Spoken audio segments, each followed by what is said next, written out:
Good morning students. अपना आज का टॉपिक है परमाणु बम। परमाणु बम के बारे में बात करें। परमाणु बम होता क्या है। लास्ट टॉपिक में अपने बात की थी नियंत्रित श्रृंखला अभिक्रिया, परमाणु भट्टी के बारे में बात की थी। आज अपने बात करते हैं अनियंत्रित श्रृंखला अभिक्रिया। परमाणु बम उसी पर डिपेंड है। आपने नाम तो सुना होना परमाणु बम का। ये कौन सी क्रिया पर है? अनियंत्रित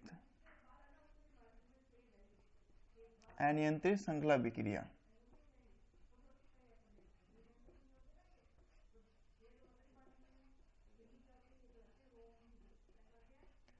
अनियंत्रित श्रृंखला अभिक्रिया कौन सी थी? इसका गुणन कारक के का मान क्या होता है? एक से बड़ा। तो परमाणु बम में होता क्या है? परमाणु बम के अंदर दो चीज यूज की जाती है, या तो यूरेनियम 235 या प्लूटोनियम 239 यूज किया जाता है। जो पहला परमाणु बम बनाया गया था उसमें यूरेनियम 235 का यूज किया गया था। अब यूरेनियम 235 का यूज किया गया, अब परमाणु बम होता है क्या? क्या होता है देखो, मध्य में न्यूट्रॉन होते हैं, इसके चारों तरफ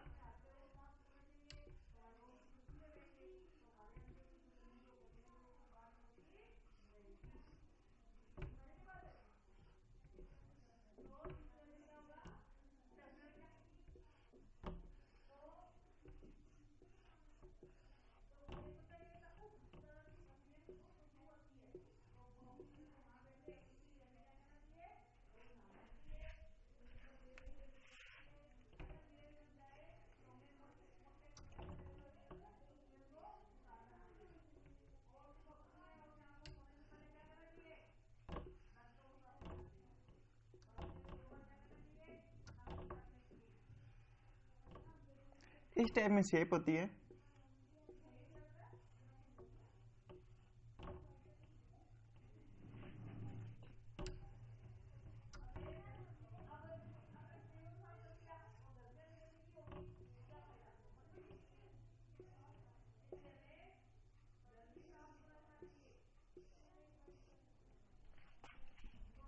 इस टाइप में शेप होती है। बीच में ये न्यूट्रॉन स्रोत होता है, जहां से न्यूट्रॉन मिलते हैं। ये सारी शेप, ये क्या है?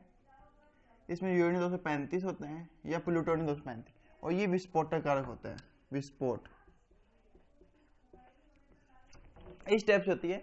और बाहर एक गोलीय बहुत मजबूत आवरण होता है, गोल बहुत मजबूत आवरण होता है, जिससे ये जल्दी से फटता नहीं है। ये इस टाइप से परमाणु बम होता है। देखो होता क्या है, इसमें बहुत सारे संरचना के रूप में लेकर अपने यूरेनियम 235 को, जिनका क्रांति द्रव्यमान से कम हो, जिनका द्रव्यमान ऐसे अपने शेप लेते हैं, अपने डब्बे बना के छोड़ देते हैं। अपने यूरेनियम 235 के गोले लेते हैं जिनका द्रव्यमान क्या क्रांति द्रव्यमान से कम हो, को लेते हैं और चारों तरफ रख देते हैं। यूरेनियम 235 के पीछे विस्फोटक कारक लगा देते हैं, विस्फोट करने के लिए इसको कर देते हैं। और बाहर एक बहुत मजबूत आवरण होता है, इसके बिल्कुल मध्य भाग में क्या होता है? न्यूट्रॉन स्रोत होता है। करते क्या है, इनका द्रव्यमान क्या है? क्रांति द्रव्यमान से कम है। क्रांति द्रव्यमान से कम है, इसलिए ये विस्फोट नहीं होते। किसी भी चीज का विस्फोट होने के लिए उसका द्रव्यमान क्रांति द्रव्यमान से अधिक होना चाहिए। यदि उसका द्रव्यमान क्रांति द्रव्यमान से कम है तो वो विस्फोट नहीं होगा। तो यहाँ पर अपने क्रांति द्रव्यमान से कम के कई गोले लेते हैं। अब अपने करते क्या है, इनका द्रव्यमान क्रांति द्रव्यमान से कम है, तो ये विस्फोटक कारक ही है जो ये पीछे विस्फोट कर रखे हैं, अपने इसके अंदर विस्फोट कराते हैं। जब इनका विस्फोट होता है, विस्फोट होने से क्या है कि ये सारे आपस में जुड़ जाते हैं। जो भी ये अलग अलग है, ये सारे ये है जो गोले, इसके यूरेनियम 235 से जितने गोले सारे अपने जुड़ जाते हैं। जब आपस में जुड़ेंगे तो इनका द्रव्यमान क्या होता है? मास क्रांति द्रव्यमान से अधिक हो जाता है। जब इनका द्रव्यमान क्रांति द्रव्यमान से अधिक हो जाता है, इनका मास क्रांति मास से अधिक हो गया, जब अधिक हो जाता है तो क्या होता है कि ये विस्फोट हो सकते हैं। यहां पर अधिक हो गया, अधिक हो गया, तो अधिक होने से क्या है कि नाभिकीय अभिक्रिया स्टार्ट हो जाती है। नाभिकीय रिएक्शन स्टार्ट हो जाती है। जब नाभिकीय रिएक्शन स्टार्ट होती है तो बीच में न्यूट्रॉन स्रोत आई, तो न्यूट्रॉन स्रोत से हमें न्यूट्रॉन मिलते हैं, न्यूट्रॉन इसको आगे विखंडी करती है, विखंडी करने से क्या है कि अंदर इकट्ठे होती है। अब मैंने जब रिएक्शन पढ़ी थी यूरेनियम की, तो क्या था कि जब ये न्यूट्रॉन से इसको विचार करते हैं, न्यूट्रॉन की जब उसको विचार कराई जाती है तो ये बहुत सारे भागों में विभाजित होते हैं, 2 छोटे नाभिकों में विभाजित होते हैं, और साथ में क्या मिलती है, ऊर्जा। ये बहुत सारे यूरेनियम है, जब न्यूट्रॉन इनको बुछा कराएंगे अपने, इनको तोड़ेंगे, तोड़ने से क्या होगा कि इसको ये क्या होगा, छोटे नाभिक में विभाजित ऊर्जा मिलेगी। इनकी ऊर्जा अंदर इतनी शेयर रहती है, इनके अंदर सेव रहती है। तो बाहर का जो आवरण है वो जल्दी से टूटता नहीं है। बाहर का आवरण तोड़ने के लिए बहुत अधिक टेम्परेचर की आवश्यकता होती है। तो जब तक इसे टेम्परेचर अंदर बनता नहीं हो तो अंदर टूटता नहीं है।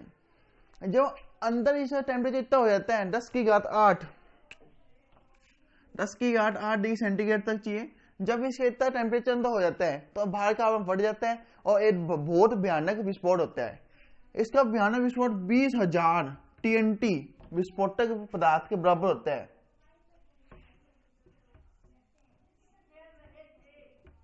TNT विस्फोटक पदार्थ के बराबर होता है।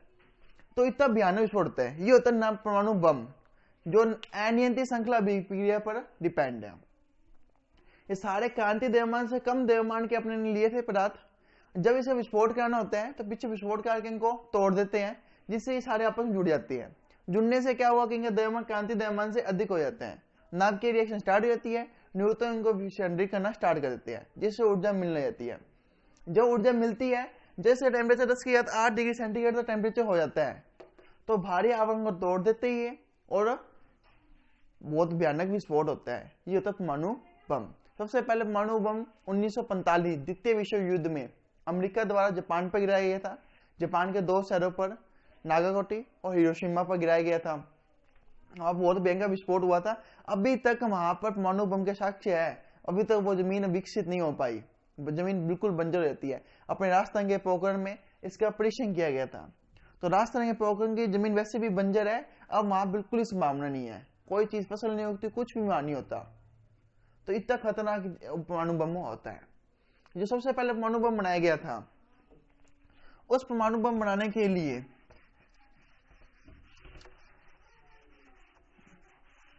जो प्रथम परमाणु बनाया गया था, उस परमाणु बम के लिए उसमें यूज करने वाला पदार्थ क्या था, 1 किलोग्राम यूरेनियम 235 का उपयोग किया गया था। तो 1 किलोग्राम यूरेनियम 235 में नाभिकों की संख्या कितनी होगी, 6.022 इंटू 10 की पावर 24 अपॉन में 235।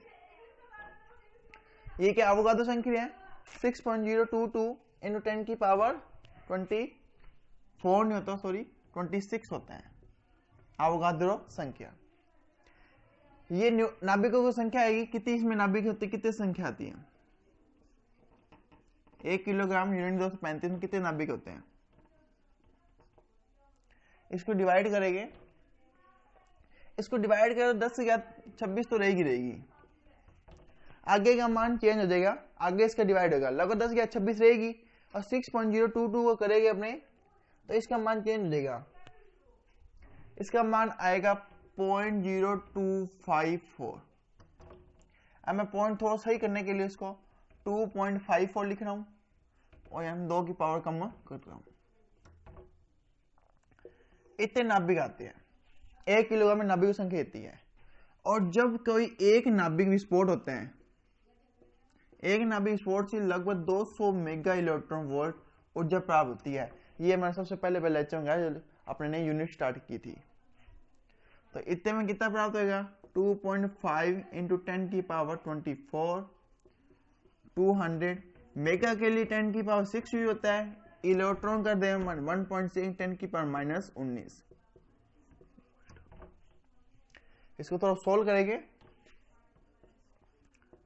54 इंटू 2 इंटू 1.6 पावर गिन लो, 24 और 2 26, 26 और 6 32, 32 में 19 गए तो 10 की पावर 32 तो प्लस की होगी और 10 की पावर -19 होगी।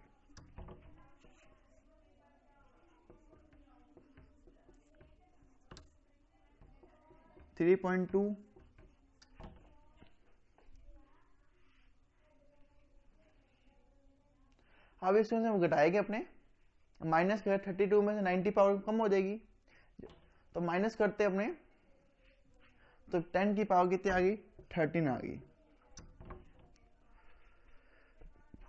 इनका मल्टीप्लाई करेंगे, मल्टीप्लाई करके हम देखते हैं कि कितना इसमें ऊर्जा आती है। तो लगभग इसकी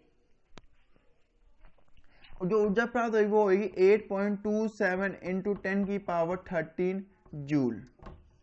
इतना 1 किलोग्राम यूरेनियम विस्फोट करने से इतना अपने को ऊर्जा प्राप्त होगी 8.2730 इंटू 10 की पावर 13 जूल। इस साइड में लिख लेते अपने,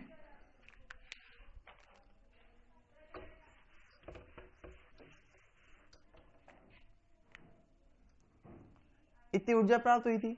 अब देखो इसमें जितनी नाभिक संख्या है उतने ही न्यूट्रॉन चाहिए होते हैं, तो न्यूट्रॉन की संख्या कितनी चाहिए अपने को, 2.54। और जब एक पीढ़ी से दूसरी पीढ़ी पहुंचते हैं तो उसमें लगने वाला टाइम लगभग 1 नैनो सेकेंड था।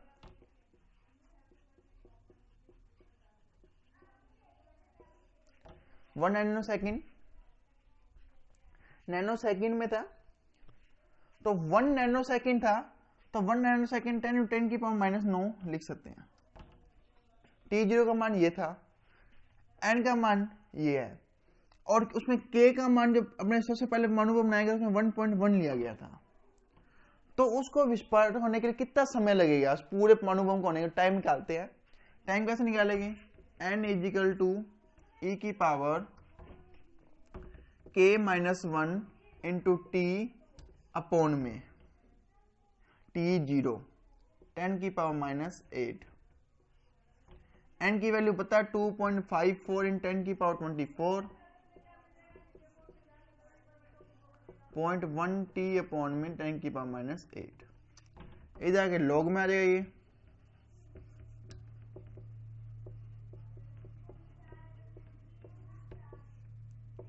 .1t अपॉन 10 की पावर -8।